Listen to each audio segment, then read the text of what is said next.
Justice Verma तो दिल्ली से तबादला होकर इलाहाबाद हाईकोर्ट पहुंच गए, लेकिन दिल्ली में अब उनकी अदालत में चल रहे मामले फिर से खुल रहे हैं। दिल्ली हाईकोर्ट के चीफ जस्टिस ने जस्टिस वर्मा की बेंच में चल रहे सभी मामले दोबारा सुनने का आदेश जारी कर दिया है।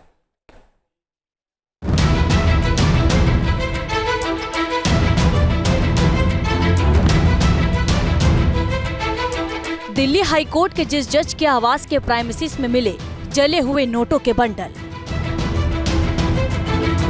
जो जस्टिस वर्मा इस वक्त जांच के घेरे में है, वो जज जिनकी खबर ने पूरे देश को हिला दिया था, वो जज जिन पर हाई कोर्ट ने फिलहाल कोई भी केस हैंडल ना करने के निर्देश दिए हैं, उन्हीं जस्टिस वर्मा से जुड़ा एक और बड़ा फैसला लिया गया है। Justice Verma Delhi high court में जितने भी केस सुन रहे थे, उन सभी की सुनवाई अब नए सिरे से होगी। दिल्ली हाई कोर्ट के चीफ जस्टिस डी के उपाध्याय ने आदेश दिया है कि जस्टिस वर्मा की बेंच वाले सभी मुकदमे अब नई बेंच में भेजे जाएंगे। जानकारी के मुताबिक ऐसे 52 मामले हैं जो जस्टिस वर्मा की बेंच में सुने जा रहे थे।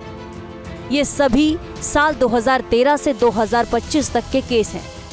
इन केसों में एनडीएमसी अधिनियम वाले प्रॉपर्टी केस से जुड़ी 22 याचिकाएं भी शामिल हैं। ये वही जस्टिस वर्मा हैं जिनके घर के स्टोर रूम में 14 मार्च को आग लगी थी। इस दौरान 500 रुपए के नोटों के बंडल भी जल गए थे। ये रकम कितनी थी, इसका अंदाजा इसी बात से लगाया जा सकता है कि बोरे में भरकर रखे गए नोट 2 दिन बाद तक घर के पास की सड़क पर कूड़े वालों को मिले थे। 21 मार्च को ही जस्टिस वर्मा पर लगे आरोपों की जांच के लिए हाई कोर्ट की इंटरनल कमेटी बनाई गई थी। 22 मार्च को भारत के मुख्य न्यायाधीश संजीव खन्ना ने जस्टिस वर्मा का तबादला इलाहाबाद हाई कोर्ट में कर दिया था। 23 मार्च को इंटरनल कमेटी की रिपोर्ट सामने आई और जले हुए नोटों की तस्वीर भी सार्वजनिक की गई। 23 मार्च को जस्टिस वर्मा से दिल्ली हाई कोर्ट में न्यायिक कार्यभार वापस ले लिया गया था।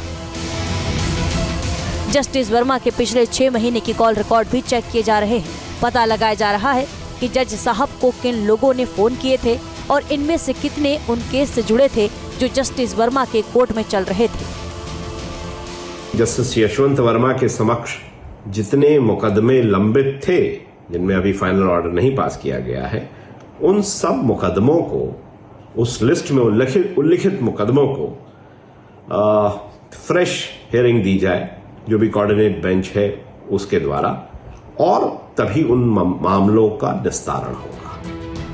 जस्टिस वर्मा का नाम पहले भी विवादों में रहा है।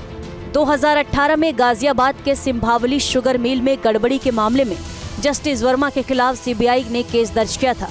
तब जस्टिस वर्मा शुगर मिल चलाने वाली कंपनी के नॉन एग्जीक्यूटिव निदेशक थे। इस मामले में 2024 में जांच दोबारा शुरू करने के आदेश सीबीआई को दिए गए थे, लेकिन सुप्रीम कोर्ट ने फैसले को पलट दिया था।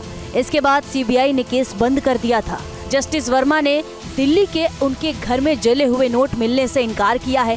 उन्होंने दावा किया है कि जिस कमरे में जले हुए नोट मिले, उस कमरे में उन्होंने कभी पैसे रखे ही नहीं थे। जस्टिस वर्मा का दावा है कि आग बुझाने के बाद जब उनका परिवार कमरे में दाखिल हुआ तो कोई नकदी मौके पर नहीं थी। T news nation.